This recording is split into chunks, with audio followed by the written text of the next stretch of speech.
Samantala, inisyuhan na po ng show cause order ng Land Transportation Office o LTO. Ito pong vlogger na ng prank at nagpahabol po dun sa isang matandang gasoline boy sa Isabela. Nakaalarma na din po ang SUV ng vlogger na dati raw alkalde ng isang bayan dyan po sa Cagayan. Detalye sa report ni Mar Gabriel.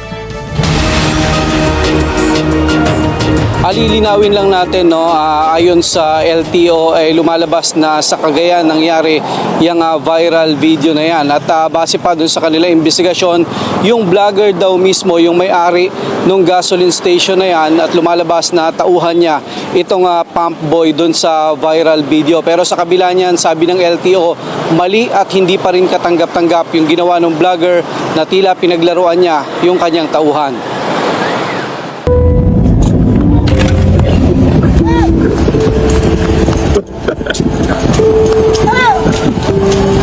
Inulan ng batikos mula sa mga netizen ang viral prank video na ito ng isang vlogger.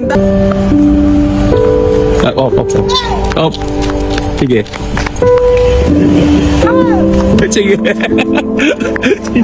Matapos kasing i-full tank ang kanyang SUV, pinahabol niya ang matandang gasoline boy sa gitna ng katirikan ng araw. Abort!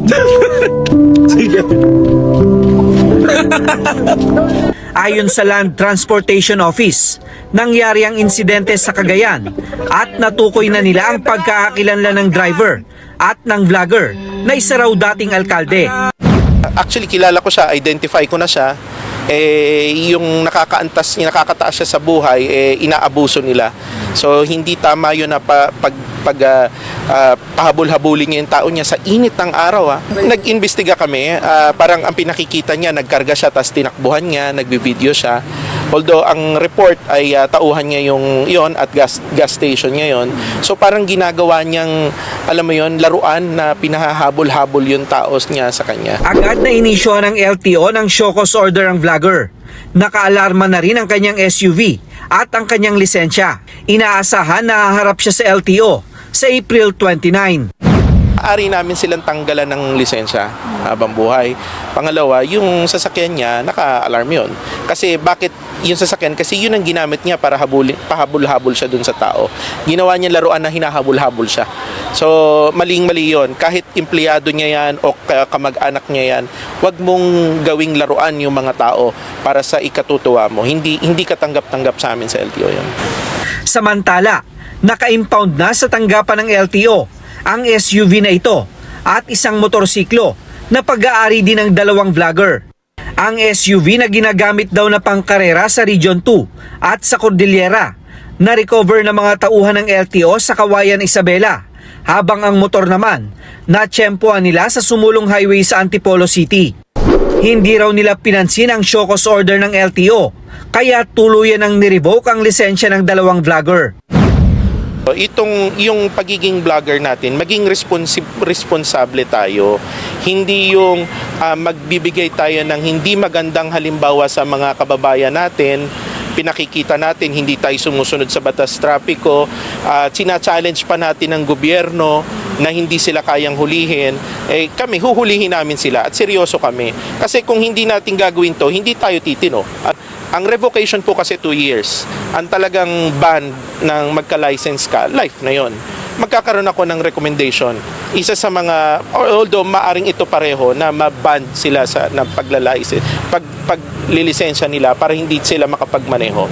Kasi nagiging, hindi nila nirerespeto yung batas, hindi nila nirerespeto yung ahensya, at nilalagay nila yung mga kababayan natin sa delikadong sitwasyon. Impounded na rin sa LTO ang sports car na ito na hinihinalang smuggled at gumagamit daw ng mga peking dokumento.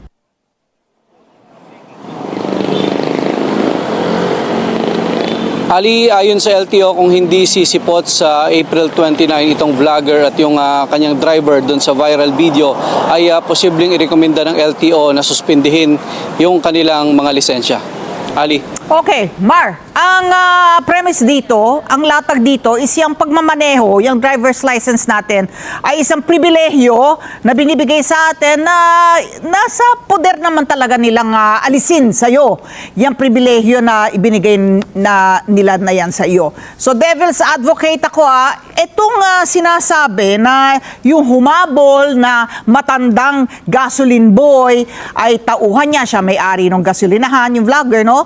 Tapos tauhan niya to, empleyado na to. Ang tanong kung pumayag naman yung ka-eksena niya na yun, na gasoline boy, kung yan ay prank, di sana kung ayaw niya, di hindi siya pumayag.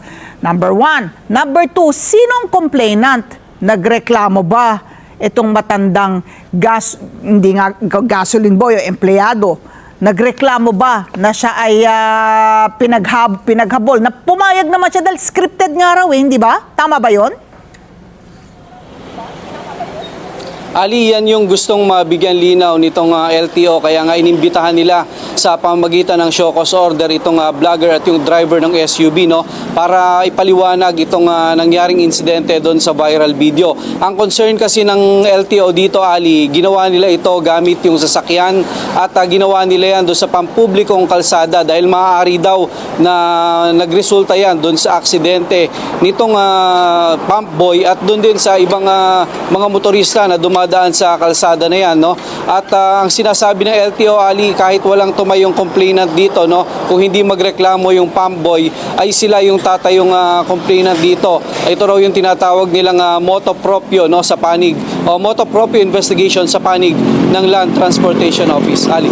Okay, malinaw. Klaro, maraming salamat, Mar Gabriel, nag-uulat live.